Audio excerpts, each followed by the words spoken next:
Ici, rue de Bretagne, dans le 3e arrondissement de Paris, un mouvement a commencé à se structurer au milieu des années 1920. Cette époque marque un moment particulier.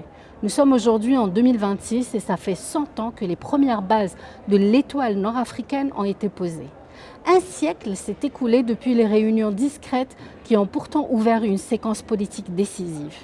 À cette époque, plusieurs milliers d'Algériens vivent en région parisienne, souvent regroupés dans certains quartiers. Ils se retrouvent dans des lieux où ils peuvent échanger, discuter, s'organiser. Les premières réunions remontent à 1924. Certaines de ces réunions ont lieu ici même, dans un local situé au 49 rue de Bretagne. Les échanges sont réguliers, les idées circulent, une structuration prend forme progressivement. Parmi les premiers impliqués, Abdelkader Hadj Ali joue un rôle important. Il est lié au milieu communiste de l'époque, ce qui reflète l'implication politique des militants à ce moment-là. Les réseaux du Parti communiste français sont présents dans les milieux ouvriers et constituent un espace de rencontre et de formation politique. Messali Hadj s'inscrit dans ce contexte. Il adhère au Parti communiste en 1925 et participe à ces dynamiques militantes. Avec le temps, sa place évolue et son rôle prend de l'ampleur au sein du mouvement. Les discussions permettent de préciser une orientation politique, une idée s'impose progressivement. Dans les prises de parole, dans les textes, celle de l'indépendance. Cette orientation s'inscrit dans une évolution plus large des revendications portées par les Algériens, qui prennent une forme de plus en plus affirmée. La relation avec le Parti communiste évolue elle aussi.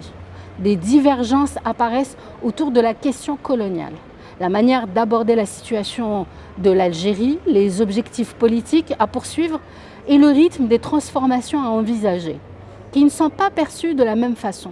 Cette évolution conduit progressivement à une prise de distance de Messali Hadj et du mouvement avec le Parti communiste.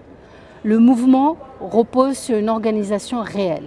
Il s'appuie sur des réseaux, des relais et des lieux de sociabilité comme les cafés, les salles de réunion ou les espaces associatifs. Les meetings occupent une place importante dans les diffusions des idées et la mobilisation.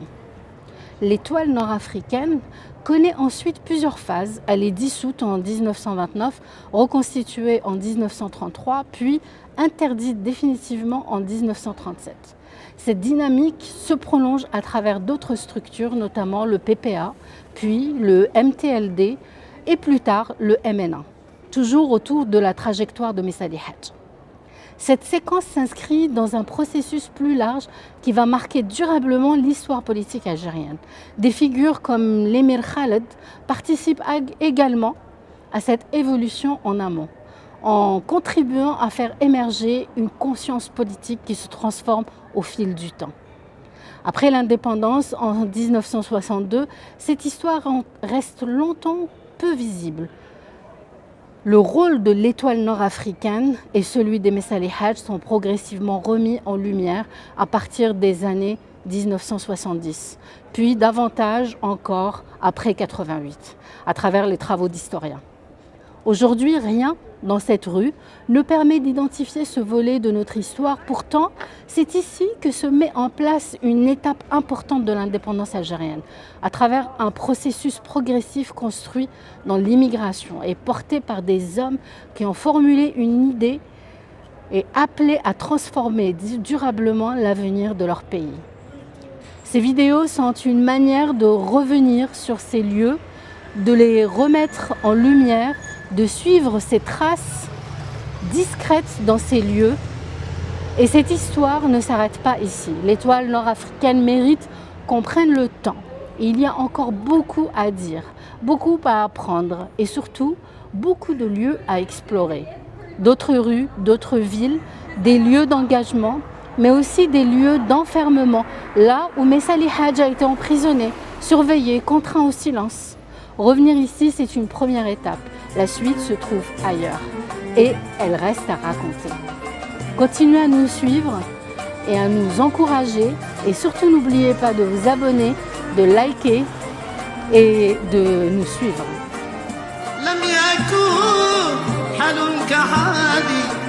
قالوا أين خا دوا